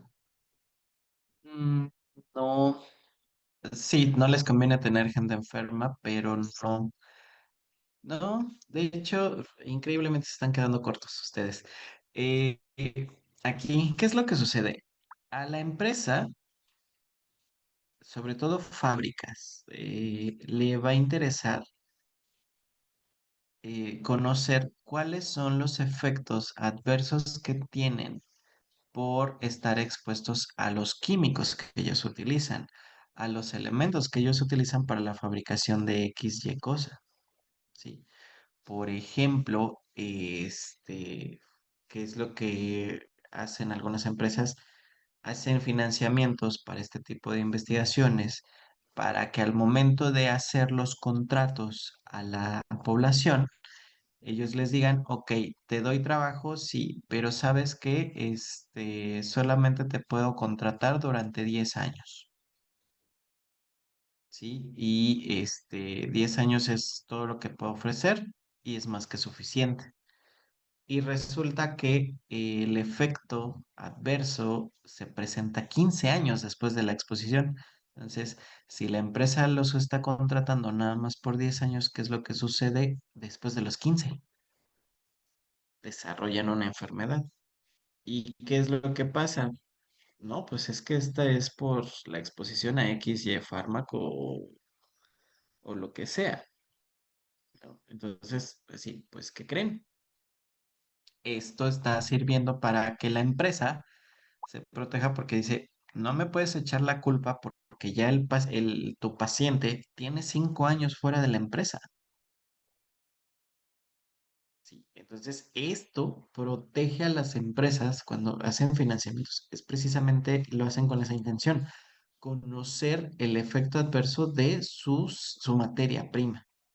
Y entonces establecen los contratos, porque incluso pueden estipular que no se hacen responsables 5 años después de si se presentan efectos colaterales o enfermedades. Así es como le hacen las empresas. ¿Por qué creen que la industria, o sea, ya metiéndonos en ese contexto, para a la industria le interesan los estudiantes recién salidos de la carrera? Y con recién salidos de la carrera me refiero a no más de 25 años. 21, entre los 21, 23, 24. Y la empresa los jubila a los 40. ¿Sí? La empresa los jubila a los 40. Después, no contratan a nadie más allá de esa edad. A los 30, olvídense. ¿Sí? Es todavía más difícil entrar a una empresa. ¿Por qué? Porque ya tienen el factor edad. Ya no, ya tenemos el factor edad. ¿Sí? Entonces, a las empresas no les conviene contratar población muy grande. ¿Por qué? Porque no van a poder explotarlas con la misma facilidad que se explota a un joven. ¿Sí? ¿Por qué los jubilan a los 40? Porque a los 40, porque las empresas, algunas empresas, están plenamente conscientes de los efectos adversos que lleva el dedicarse a la empresa, el dedicarle tiempo a la empresa, ¿sí? La cantidad de estrés que les genera. Entonces, por eso las empresas los jubilan a tiempo, relativamente, para que no haya efectos que los puedan vincular a ellos. ¿Sí? Entonces, esa es la realidad de las empresas. Por eso también evitan en algunos lugares contratar a personas ya mayores. ¿Por qué? Porque realmente pues, no les sirven porque necesitan en la energía ahora sí, la energía de la juventud, diría mi maestra. ¿Sí? Necesitan personal que esté muy activo. ¿Sí? Por ejemplo, ustedes ahorita sus desvelos no son iguales a los que ya no les pegan igual que hace 5 años, cuando tenían 15. Si ustedes ahora se desvelan en comparación de cuando tenían 15 años, ¿qué les pasa? ¿Cómo se sienten? Más traqueteados, más así, cansados. Ujú. Y apenas tienen 21, 22, no, 21, ¿no? Tienen entre 19 y 21 ustedes, Ujú. porque ya son legales en todo el mundo, ¿sí? Imagínense a los 21. ¿No? O sea, la diferencia tan grande respecto a los 15, 16, y estamos hablando de 5 años nada más, ¿no? Entonces, los estudios de casos y controles permiten hacer todo este tipo de elementos, ¿no? De todo este tipo de análisis, eh, determinaciones, etcétera, ¿no? Entonces, vean cómo los contextos epidemiológicos también son parte del empresariales, son importantes para las empresas, porque eso les ha permitido hacer todo esto. Por ejemplo, Coca-Cola, Splenda y otras empresas han financiado investigaciones, obviamente con la intención de favorecerse ellos. ¿Sí? Splenda financió un estudio para determinar que Splenda era bueno como sustituto de azúcar, ¿sí? ¿Qué hicieron algunos investigadores? No tomaron ahora sí que no tomaron el financiamiento dado por Splenda y ellos publicaron que efectivamente Splenda, si bien no se iba por las vías metabólicas de la que se activa por el consumo del azúcar normal o usual, Pues en este caso, ¿cómo se dice? Para estos casos, encontraron que activaba vías metabólicas diferentes. Y al activar estas vías metabólicas, pues resulta que el daño, si bien no era mayor, ejercía también un daño a nivel fisiológico. Entonces, pues sorpresa, sorpresa. Sí, el Splenda no es tan bueno como se quiere creer. Entonces, vean aquí como estos elementos epidemiológicos. Y finalmente, ¿quién es el que realiza estos estudios? Personal del área de la salud. Sí, entonces, un estudio de casos y controles, vean toda la información que nos puede generar, todo el análisis que podemos hacer. ¿Sí? Aquí es importante establecer a qué le vamos a llamar caso, ¿sí? ¿A qué le vamos a llamar control? Esto es parte de la operacionalización de las variables, ¿sí?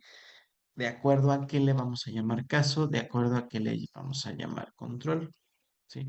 ¿Puedo utilizar elementos que me faciliten discernir entre uno y otro? Claro que sí. Puedo utilizar, por ejemplo, los datos de laboratorio, la presencia, ausencia de. Esto me va a permitir definir cuál es el caso, cuál es el control. Sí, entonces, ok, con base en eso, entonces me va a ser más sencillo porque voy a determinar, ok, estos pacientes con estas características, este análisis. Y me acabo de acordar que tengo que hacer un análisis de un documento. Ahorita que dije análisis. Ay, ay, ay. Perdón, perdón, déjenme eh,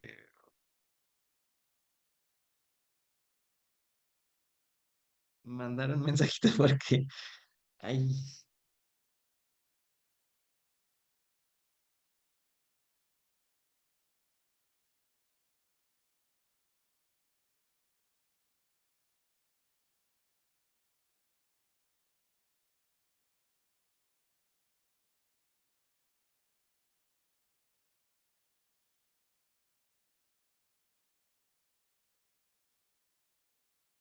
pero bueno, sigamos. Entonces, es importante que para elegir los casos también lo tomemos a consideración de los individuos elegibles, ¿no? Este, el muestreo, sí muestreo debe ser aleatorio. Sí, entonces aquí es importante, por ejemplo, establecer como el análisis, porque ¿qué puede suceder cuando nosotros no hacemos como la parte aleatoria? Si nosotros escogemos a la población, realmente no estamos dando datos representativos de la población, realmente estamos generando manipulación. Entonces, esto también yo sé que aquí son como muchas cosas que tomamos en consideración y que tomamos en cuenta y que por eso también hace que la materia en cierto grado sea más pesada. Pero es importante que ustedes sepan esto porque en algún momento tal vez este, hagan investigación sobre todo, eh, perdón, eh, si ustedes se dedican a alguna especialidad, en algunos centros hospitalarios, si hacen investigación, tienen todavía más prestaciones, tienen todavía más posibilidad incluso de mejorar los métodos diagnósticos de los pacientes, de mejorar los tratamientos, y eso solamente se logra con este tipo de diseños para la investigación. Entonces,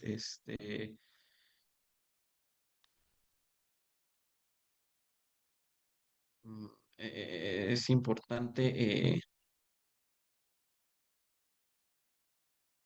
perdón, perdón, perdón, tengo que contestar porque si no me están regañando acá.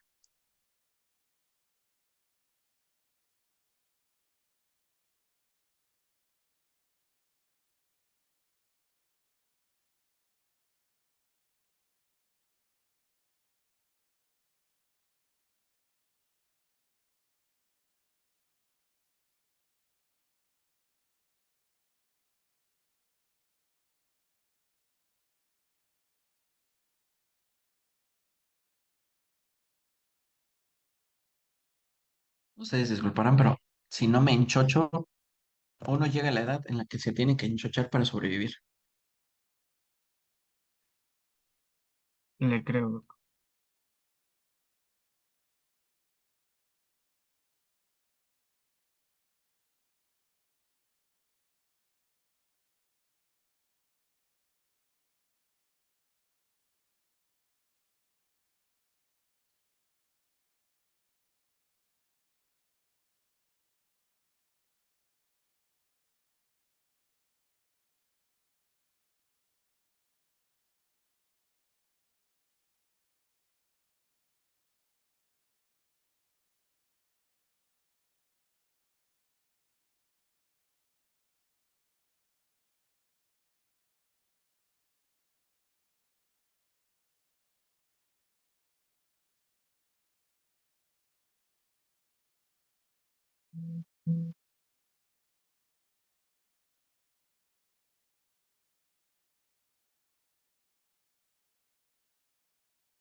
Genera representatividad, porque así nosotros no manipulamos las cosas, ¿sí? O sea, está bien que su tóxica en turno los manipule, pero pues, ustedes no manipulen los datos porque no les va a dar.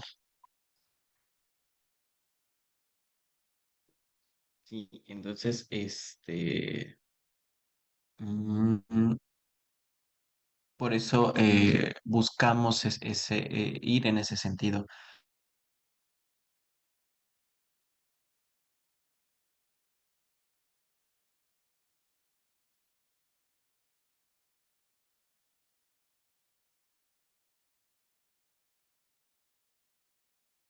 Solamente están para la parte de las consultas, solamente están para la parte de diagnósticos, pero no, o sea, pueden hacer hacer estos análisis, estas hipótesis respecto a los tratamientos.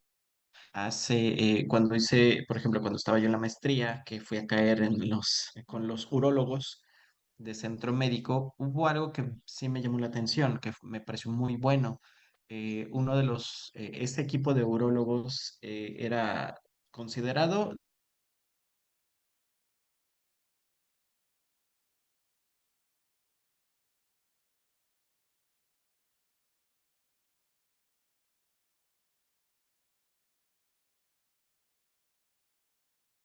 uno de ellos, mi ex jefecín, este, decía que él quería validar un cuestionario para poder determinar la infección de vías urinarias a través de un cuestionario y no tener que hacer que el paciente tuviera que pasar por la parte de sacar consulta, que le den fecha para el laboratorio, que le den fecha para consulta porque él veía que había muchos pacientes que les daban hasta un mes después las consultas y ellos no sabían por qué sucedía esto.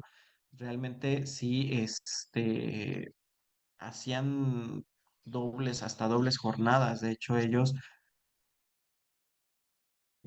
el sistema de salud el cual necesita esas modificaciones, necesita mayor inversión para poderla contratar.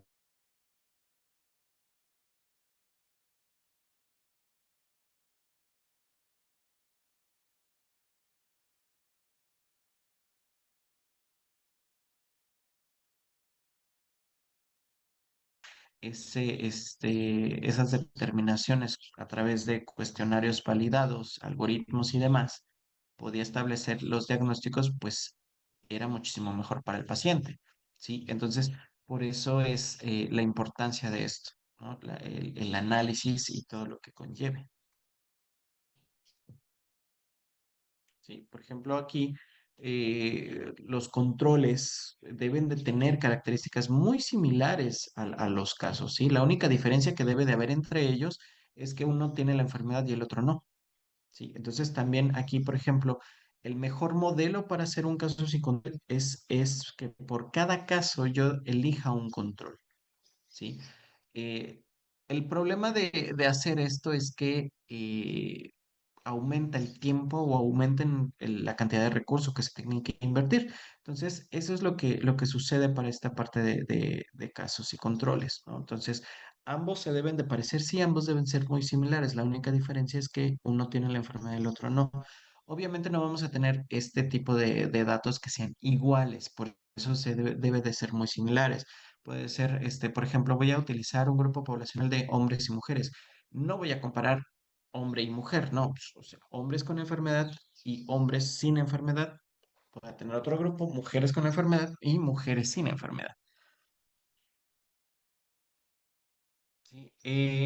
Como todos los diseños, estos también tienen la parte de limitantes. No podemos determinar una secuencia temporal. Aquí podemos decir, ok, están correlacionados, pero no son causales, ¿sí? Lo que sí nos puede llevar es establecer mecanismos que permitan la prevención. No sé si ya les comenté de un caso que nos hablaba un maestro de epidemiología que está allá en medicina. el doctor Malaquías respecto al VIH.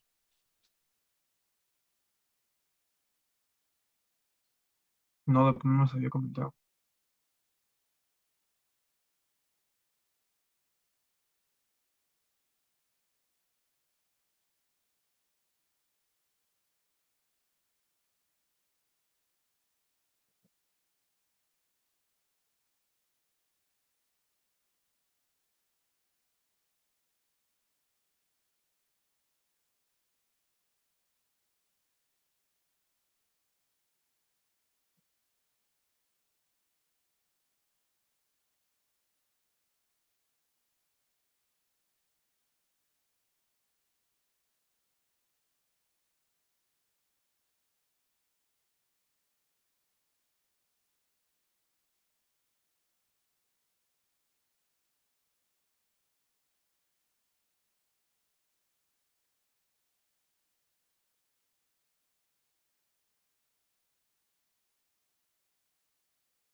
Trabajó cuando comenzó lo de VIH. Entonces, ellos decían que estaban precisamente pues, determinando cuál era el proceso de infección o cómo se daba. ¿Qué pasó, Diego? No, doctor, es que de repente pasa que creemos que usted ya no dice nada, pero en realidad sí está hablando, pero o sea, no lo escuchamos como que su, o sea, ya no lo escuchamos, o sea, está hablando y de repente ya no lo escuchamos. Pensamos que era porque estaba guardando silencio, pero realmente se le está yendo como que la señal. Lo que les estaba comentando ahorita era lo de el doctor Malaquías, que me dio Eso fue clase lo y... último que nos preguntó y después de ella no lo volvimos a escuchar. De hecho, le respondimos, pero creo que no nos escuchó. Ajá, no lo escuché. Entonces, déjenme checar ahorita el internet. Ya puse mis datos porque no es mi problema. A ver, déjenme, le conecto con mi... Ah, no, sí, está conectado con mi wifi. Ok, bueno, el internet ya está con mis datos. Déjenme apago este de acá. Ya en teoría ahorita ya no se debería de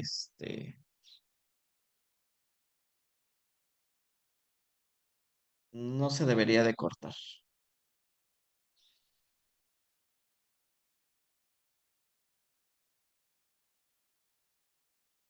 Espérenme. Ahorita sí estoy callado. Estoy checando que esto no. Si se desconectó bien, sí.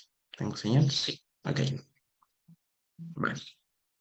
Ok, les decía entonces, lo que nos comentaba él en ese sentido es que el grupo de trabajo, un grupo de trabajo con el que él estuvo involucrado, pues estaban analizando así por qué se da la propagación o qué es lo que está sucediendo para que se dé esa propagación de esa manera. Encontraron, tomaron al grupo poblacional que tenía VIH y entonces se fueron hacia atrás, qué era lo que tenían o quienes estuvieron en contacto con ellos. Entonces se dieron cuenta que algo que tenían en común todos los casos era que habían consumido ay, se me fue el nombre, es un vasodilatador a base de nitrógeno. Nitrito, ajá, es un vasodilatador a base de nitrito, se me fue el nombre. Hasta hay un capítulo en La Rosa de Guadalupe de eso. Ay, ¿cómo se llama? Este, bueno, esa cosa. No sé si alguien, bueno, si alguien sabe, pues ya, ahí lo dirá. Nitroglicerina. Este, ¿el qué? Nitroglicerina. Sí, no, no, es un vasodilatador que se huele. Ah, es derivado del nitrógeno, nitritos. Poppers, eso, esa cosa. Ajá. Entonces, ese grupo de trabajo lo que encontró era que todos los casos tenían como coincidencia el, el consumo de poppers. Entonces lo que empezaron a decir, ok, poppers está relacionado, ¿sí? Correlacionado con los casos de VIH. Entonces las personas los dejaron de ocupar. Sorpresa, pues las infecciones no disminuyeron. Entonces ya lo empezaron a atribuir, ok, no es el consumo de este producto, es otra cosa. Entonces es ahí, por ejemplo, esa es una de las limitantes que tienen, por ejemplo, los estudios de casos y controles. Podemos establecer correlación, pero no podemos establecer causalidad. Entonces aquí también esa es una de las limitantes, ¿no? Entonces, aquí lo que hacemos muchas veces para compensar estas, ¿cómo se llama? Estos sesgos, estos limitantes, establecemos, por ejemplo, casos y controles de casos incidentes, es decir, los casos nuevos. Esto nos va a permitir como controlar y establecer de mejor manera o de manera más sólida una relación, una correlación, ¿no? Aunque no podemos establecer causalidad, sí podemos establecer con mayor fuerza correlaciones. Claro, igual y podemos estar hasta el punto de entrada de una causalidad, ¿no? Si conocemos la historia natural de la enfermedad, entonces también nos va a permitir determinar el tiempo de evolución. Es decir, podemos irnos hacia atrás y decir, ok, esta enfermedad, la característica que tiene es que se desarrolla una semana después del proceso de infección, ¿no? Entonces, ok, hay que buscar, tenemos estos casos, hay que buscar a qué estuvieron expuestos de este tiempo hacia atrás y también una semana previa, ¿sí? Es decir, hay que ampliar el tiempo hacia atrás para conocer los efectos a los cuales estuvieron expuestos. Por ejemplo, hay algo que muy típico, muy usual que yo hago cuando, sobre todo, no debería, pero sí me da un poco de risa, que en el mes de no, en el mes de julio, agosto, comienzan a aumentar los casos de infecciones de transmisión sexual. Entonces, y de repente, no, es que hay muchos casos, hay muchos casos de clamidia, hay muchos casos de sífilis, de gonorrea, y quién sabe por qué. Así de, y la verdad me da risa porque así de, por Dios, así, ¿no saben por qué? Así, ¿en serio? Los meses de julio, agosto, septiembre, que en septiembre, muy probablemente son los meses en los que más se diagnostican casos de VIH. Así de, ¿por qué creen que sea? Principalmente en hombres.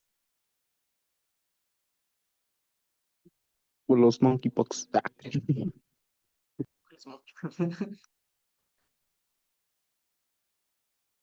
Pues por el mes de junio, ¿no? Más que nada. Ajá, ¿y qué hay en junio? Por el Prime. Sí, exactamente. Sí, por un evento en el cual, sí, hay gente que ejerce, obviamente, ejerce su sexualidad de manera libre, sí, pero no la ejerce de manera responsable, ¿no? Entonces, por eso luego digo, me dicen que luego soy muy cruel o luego tengo a gente encima del volado, por eso me quieren funar, ¿no? Este, precisamente por ese tipo de análisis. A ver, ¿saben qué? Tienes julio, tienes agosto y tienes septiembre, que son los meses donde la gente va a empezar a llegar por infecciones de transmisión sexual, ¿no? ¿Por qué en septiembre se establecen los diagnósticos? Porque si bien hay métodos de última generación que permiten la detección de VIH, son 3 meses en los cuales ahora sí, si hay infección positiva, va a salir en los estudios, ¿no? Va a ser, podemos establecer un criterio confirmatorio, ¿no? Entonces, ahí, ¿qué es lo que sucede? Pues precisamente en estos meses es donde vamos a encontrar más casos, ¿sí? Entonces, es lo que hacemos muchas veces al hacer las observaciones, ¿no?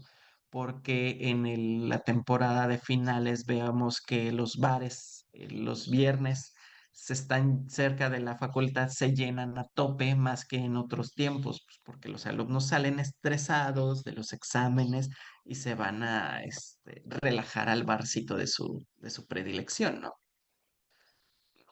Por ejemplo, ustedes, pues ustedes, ¿dónde está el hospital donde están ustedes? En la raza, Ubíquenme, porque ahí en en la Hipódromo raza, Peralvillo. Ujú. ok, Está entre la porque raza y los, Misterios. más o menos ya me ubico. Ok, porque los estudiantes están, abarrotando porque, en viernes en la noche, que salen, abarrotan uno de los bares de por esa zona, ¿no? Así de, pues, porque salen estresados del hospital y luego tienen exámenes. ¿A Entonces, poco hay bares así por de, ahí? ¿no hay bares? Mm, según yo, no. Pero pues pase Los, ubicación, Doc. Apenas hay para comer los, y ya creo que hay bares, Doc. los clandestinos. Clandestinos siempre hay. Ah, pero están más al centro. A ver, a ver. ¿Cómo se llama? ¿Es unidad de medicina familiar qué? La 11. Ah, no, sí.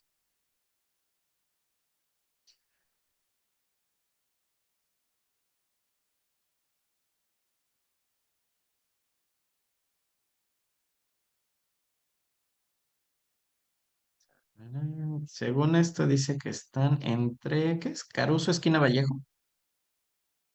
Así es. Vamos a ver. Miren, tienen un Oxxo ahí luego. Entonces, Ni es Ox, es un 3B, creo. no, aquí dice que hay un Oxxo, güey. ¿En dónde? A ver, Ah, sí, en según la esto, callecita que está ahí a la vuelta. ajá, Sí, sí hay. Saliendo de Misterios. y hay una de pizzas.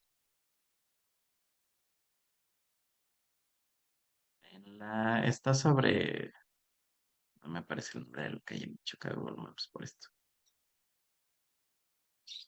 En la avenida Ingeniero Alfredo Robles, que ahí hay una pizzería.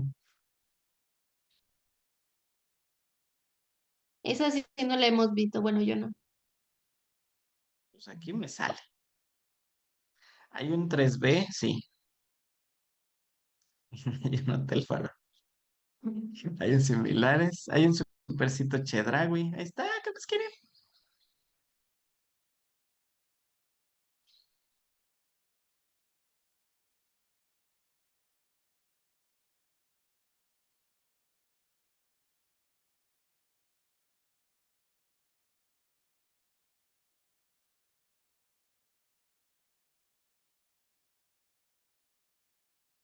Es que están, no, sí, están del otro lado. Sí, sí, ya vi.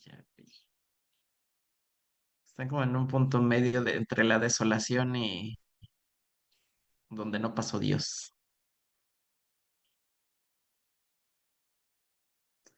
Bueno, pero ¿qué tanto les toma llegar hacia el Metrobús de Insurgentes y ya de ahí ya se van a otro lado?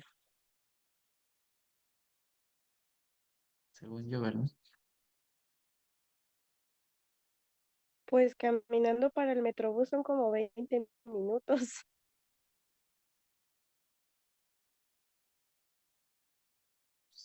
Pues ahí está, 20 minutos. Malo que fuera una hora.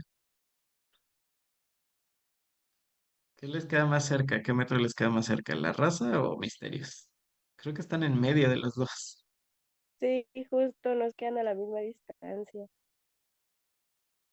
¿Cuál es menos peligroso o menos desolado? Según yo, la razón. Mm, Misterios es más, o sea, atraviesas por zonas un poquito que pueden ser más problemáticas, pero no está tan solo. Pero la raza sí es más bonita. Sí. Sí, creo que la Raza es más por la ubicación, sí está más pesado.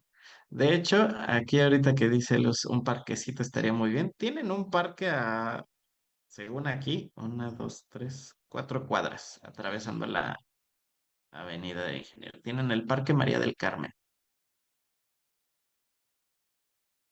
Ay, no, Doc, pero es que cerca de ese parquecito es donde están muchas viviendas irregulares, en lo que son las vías del tren y así, entonces no está padre irse por ahí.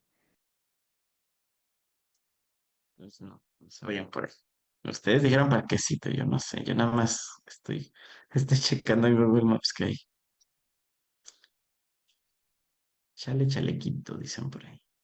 No, pues sí, la tienen.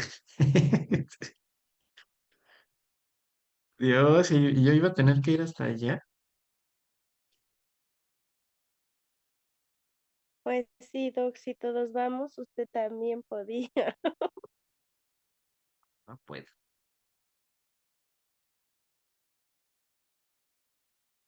Usualmente por eso, o sea, sí pido presencial, pero pues, no, hombre,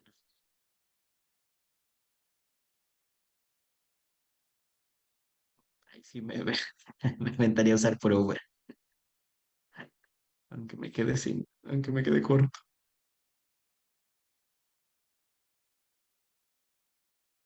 Ni llega el Uber, Doc. Ni llega. Yo creo.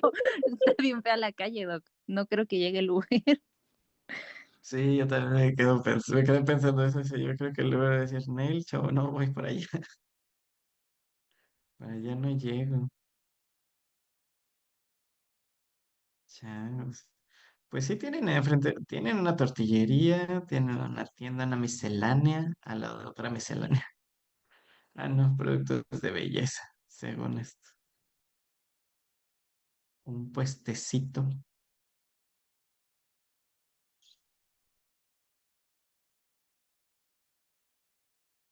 una cocina económica. ¿Qué pasa? A ver si está saludable o no. Seguido de otra cocina económica, la china,